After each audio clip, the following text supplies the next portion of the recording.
Welcome to the Salmon Runs YouTube. Enjoy the video.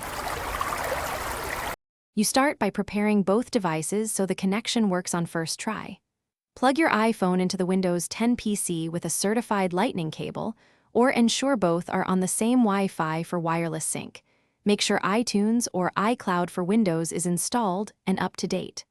Once done, unlock the phone and watch for the Trust This Computer prompt. Tap Trust. This grants access. At the same time, open File Explorer on Windows to see if the device appears under this PC. Once the phone is trusted, focus on drivers and apps so transfers work reliably.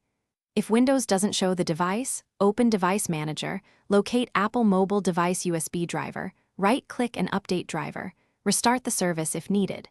Then, use iTunes to perform backups, sync media, or enable Wi-Fi syncing so future connections are wireless. Alternatively, open the Windows Photos app to import pictures, and install iCloud for Windows to sync contacts, calendars, and iCloud Drive. Make sure sync options match what you want to transfer.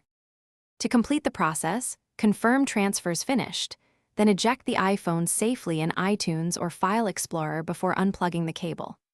If something goes wrong, first restart the Apple Mobile Device service and your PC, then try a different USB port or cable. Many issues are physical.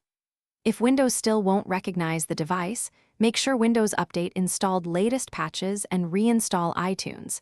As an alternative, use iCloud for wireless sync or a reputable third-party transfer app.